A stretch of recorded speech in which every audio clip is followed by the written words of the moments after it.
व्यापारीगण, ये बहुत ही ईमान रखता हूँ, वतन की खातिर हथेली पे जान रखता हूँ। मुकम्मल इबादत की मैं वतन ईमान रखता हूँ, वतन की खातिर हथेली पे जान रखता हूँ। क्यों देखते हो मेरी आंखों में पाकिस्तान का नक्शा? क्यों देखते हो मेरी आंखों में पाकिस्तान का नक्शा? मुसलमान हूँ सच्चा, दिल में हिंदुस्तान रखता हूँ।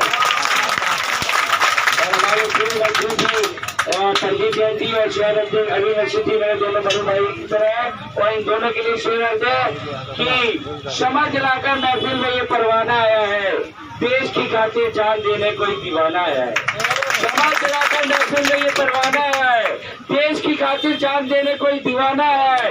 बहुत लोग आए राजनीति में और पैसा कमाकर चले गए, बहुत लोग आए राजनीति में और पैसा कमाकर चले गए, पर आज लगा राजनीति पे देश में कुर्बान होने कोई शेर आया है। जगह चाहिए, और जो इन्होंने वायदे किए उस दिन जितने वायदे किए पूरे वायदे इनके झूठे निकले। आज आवश्यकता है कि हम अपने संगठन को बनाएं और यहाँ से कहीं आपको मिलने जाने की जरूरत नहीं है।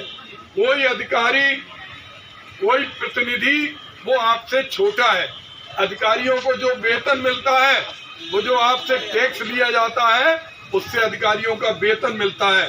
कोई जनप्रतिनिधि बनता है तो वो जनप्रतिनिधि माँ की कोख से पैदा नहीं होता, वो आपके कोख से बनता है। कोई जनप्रतिनिधि या कोई भी अधिकारी आपको दबा नहीं सकता। और ये हमारा संकल्प है कि जहाँ आपका पसीना गिरेगा हम लोग अपना खून बहाने के लिए, हम ये नहीं चाहते कि स्मार्ट सिटी नहीं बने, लेकिन क्या स्मार्ट बनाया।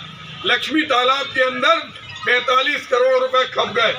पानी वाली धर्मशाला किसने नहीं देखी? एक बारिश में झांसी का पूरा एरिया किस तरह से हो जाता है, सारे लोगों ने देखा। स्मार्ट सिटी के नाम पे बंदर बांटोरा, 160 करोड़ रुपए के ट्रैफिक के सिग्नल लगा दिए, कभी भी उसकी लाइट चली जाती। आप देखिए एक एक शौचालय 80-80 लाख रुपए का बना दिया। ये गरीब सब्जी व्यापारी आज आपसे ये नहीं कह रहा है कि आप इन्हें कोई महल दे दो, ये आपसे ये नहीं कह रहा है कि इन्हें कोई हवेली दे दो, ये चाहते हैं इनका भविष्य सुरक्षित हो। आप अगर मार्केट बना रहे हैं तो लिख के क्यों नहीं देते? आप क्यों जब तक उस समय तक अगर ये सड़क के नीचे बैठेंगे, पहले आपने कोई जगह बताई सड़क के नीचे क्यों बैठेंगे? 70 साल से ये जमीन इनकी है, इनके घर वालों की है। अगर आप कहीं रहना चाहते हैं तो आप पहले हमें बताइए हम कहाँ बैठेंगे। और आपकी समस्या केवल आपकी समस्या नहीं है, सीकरी बाजार के 1.5 से 2 लाख लोगों की समस्या है। जो पूरे रेलवे कॉलोनी सारे क्षेत्र के लोग यहाँ आते हैं, जो आपसे सब्जी खरीदते हैं, वो भी अभी बंसल साहब आपके बीच में आए, इतने करोड़ों रुपए के मालिक हैं, बहुत बड़े व्यापारी हैं, लेकिन सब्जी लेने आते हैं। आप कल के दिन आपने वहां बिठा दिया, वहां एक पुलिस का सिपाही आया, चाहे जब आपको डंडे मार दे, पूरी की पूरी सड़क भरी हुई है, तो ये गलत है। मैं आपको ये विश्वास दिलाता हूं कि अगर इन्हें बनाना है, पहले ये सब्जी मंडी का नक्शा बनाए और उसको पार्ट में बनाए। पहले आप आधी बनाइए, जब तक आधे लोग यहाँ बैठे रहेंगे, फिर उसके बाद आप पूरी बनाइए, क्योंकि आप देखते होंगे हमें इनकी नीयत पे भरोसा नहीं है। इन्होंने जिन लोगों के साथ भी वायदा किया है उन वायदों को तोड़ा है। ये इतने बड़े झूठे हैं। संसद में इनके मंत्री बोलते हैं कि देश के अंदर ऑक्सीजन से एक भी आदमी नहीं मरा। आप बताइए, ऑक्सीजन से एक भी आदमी नहीं मरा, लेकिन बोलते हैं। आज नोटबंदी के समय हमारे प्रधानमंत्री, दुर्भाग्य, इतने बड़े झूठे, इनकी जुबान पर कतई विश्वास मत करिए। आपने देखा होगा नोटबंदी के समय क्या कहते थे प्रधानमंत्री, ये रुपया कागज का टुकड़ा हो गया। आप बताइए उस कागज के टुकड़े ने कितने लोगों के जीवन बर्बाद कर दिए। हम अपनी खून पसीने की कमाई के लिए बैंकों के सामने भिखारियों जैसे खड़े रहे।